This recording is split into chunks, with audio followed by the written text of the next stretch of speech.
Yo! You are a big bellend. Bellend, bellend, bellend, bellend, bellend, bellend, bellend, bellend, bellend, bellend, bellend, and yo! Your band's been crap for 10 years. Get stuffed, Jared. Follow Will with your name that belongs in Great Expectations. I'm King Ross, you are a filthy mark, and it's that bastard time of the week once again where I take a look at all of the WTF moments from WWE RAW, a Raw that took place in London, but despite the fact it took place in London, most of us who weren't in the arena had to wait until 1 a.m. still to see the bloody show. Where's the sense in that? So over the last 2 weeks, we've learned that we need to keep Dean Ambrose away from mobile phones like we need to keep Plumpy away from Cody Rhodes' dog Pharaoh, or Pharaoh. Pharaoh or For the second week in a row, you could see that Dean Ambrose clearly wasn't actually calling somebody on his mobile phone. And this was after the fact we heard the iPhone ringtone being heard for Dean's phone, which was an Android device. An Android device that doesn't play out the iPhone tone when somebody's calling you. Now, we all know Vince McMahon doesn't get these things because he still thinks Great Balls of Bastard Fire, a tune that was released in 1957, is a heap-hopping happening hit of today, but we all do, and it annoys the piss out of us, so sort it out, WWE and Dean Ambrose, who I think could be trolling us at this point, the little tinker. He's so crazy. Lovely, lovely, lovely, lovely, lovely, lovely, lovely, lovely, lovely.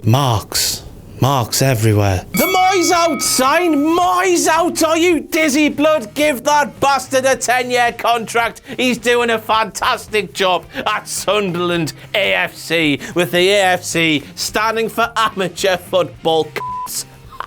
David Moyes. Football genius. How about those fake crowd noise while Techno Drago was cutting a promo at the start of the show? I'm a poet and I flipping well know it. They made me want to do one thing, and that was, you know, I pushed my fingers into my ears. You love it. The cheers were as high pitched as Minnie Riperton's Loving You. You know that song where it goes all like... Could they have sounded any more fake, Janandler Bong? No, they couldn't. What a waste of bastard time they were. Here's what Kalisto's promo sounded like if you were live in the arena. Lucha, lucha, lucha thing, lucha thing, lucha thing, lucha, lucha, lucha thing, lucha, lucha thing, lucha thing, lucha thing, lucha thing.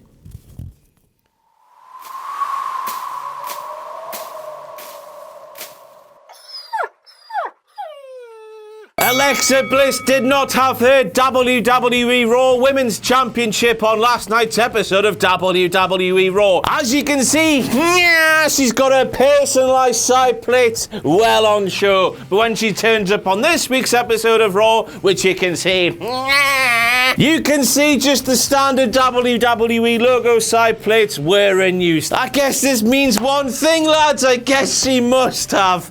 And get ready for this. Bliss placed it.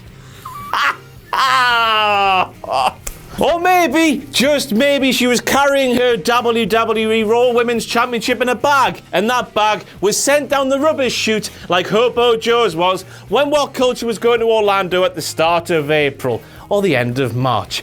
You don't care which one it was, do you? Either way, that is a true story. Hobo Joe's bag was thrown into the rubbish. Legitimately, I wish I was making it up, but I'm not. F***ing tramp.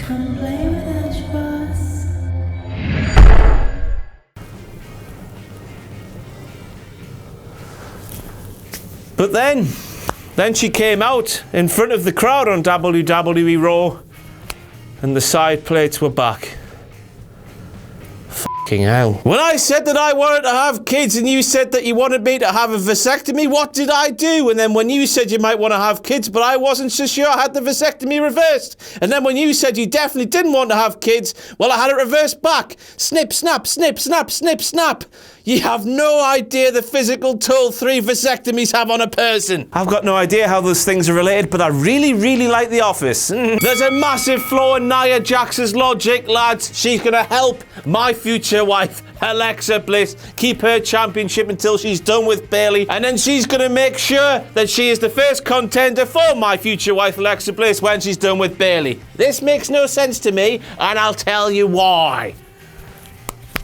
So out of the last 2 matches that Alexa Bliss and Bayley have been involved in, Alexa Bliss has pinned Bayley's shoulders to the mat 2 times in a row. If it happened just once, it might have been a fluke, but since it's happened twice, there is no question that my future wife, Alexa Bliss, is way, way, way, way, way better than Bayley, and seemingly a far bigger challenge to Nia Jax when she comes to challenge for the WWE RAW Women's Championship. Surely she wants to challenge Bayley, a female grappler who has proven over the last 2 weeks that she does not even measure up even slightly to my future wife, Alexa Bliss. Easier match. Makes as much sense as a cock-flavoured lollipop. Unless you like cock. Next we have Roman Reigns, who called Braun Strowman a pathetic coward before attacking injured Braun Strowman just like a pathetic coward would.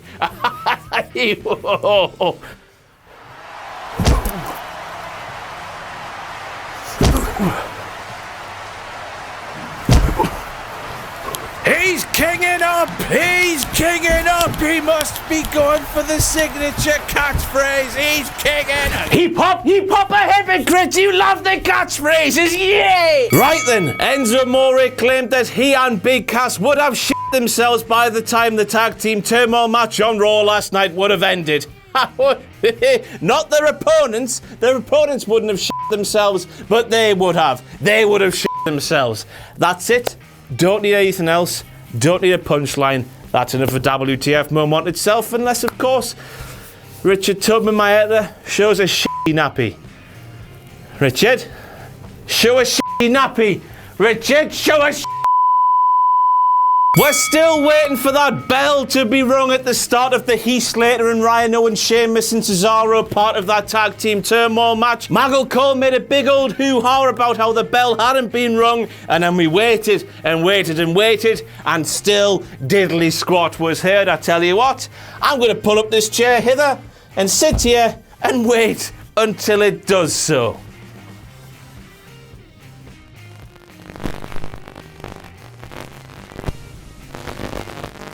Next we have Michael Cole calling the O2 historic, more like hysteric, because all it's been is a massive bloody farce since it opened to bring in the new millennium. Now for those of you who don't know, before it was called the O2 was called the Millennium Dome. The Millennium Dome was just a massive domey tent ting filled with nothing but air. Just imagine if Kalisto was a tent. Richard, do some picture editing, do some work for once. There's Kalisto as a tent. That is what the Millennium Dome was. It was nothing. It was pointless. It was a charismaless vacuum of botchy shitness. But Michael called it historic.